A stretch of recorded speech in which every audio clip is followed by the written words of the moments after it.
Pemirsa Kesanga Festival Kota Denpasar sake siu 900 petang dasa 6 warsani mangkin mewali ngewentenin mekudang-kudang lomba seni miwah budaya.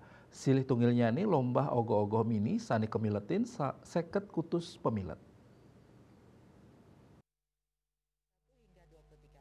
Tios nyobiang 16 ogoh-ogoh terbaik hasil karya Seketruna-truni SDT sejebak Kota Denpasar, mewah ogoh-ogoh saking TK PAUD sejebak Kota Denpasar, festival puniki taler kameriahang antuk makudang-kudang lomba. Lomba ogoh-ogoh mini kelaksanayang ring lapangan puputan Badung, I Gusti Ngurah Madi Agung Denpasar, ngawit tanggal 21 kantos 3 likur Maret.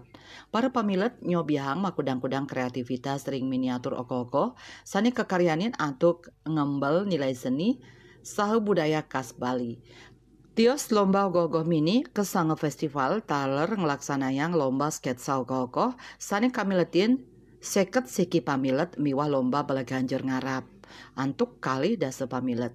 Kesanga Festival warsani mangkin nenten wantah kedadosan kalah joburan nanging taler nureksain panglimbakan kreativitas ring sajoning lestariang budaya Bali. Parikrama inucap wantah mata tujon ngicenin selah majeng kreator ogoh-ogoh Denpasar mangdani side malomba antuk sehat miwah produktif. Melarapan festival inucap kaaptiang side ngicenin wasanan becik antuk pembangunan berbasis budaya ring Kota Denpasar nuju visi Denpasar maju. Ring pemargin lomba ogoh-ogoh mini ketetapan Jayanti Siki kali miwah 3 antuk suang-suang kategori. Kaaptiang kuentenan pamilat inucap nyansan incap nyabran warse mangde festival sekadi puniki nyansan becik anggen kalah majeng kreativitas Yohane generasi muda Kota Denpasar. Bunga Widrayani, Bali TV.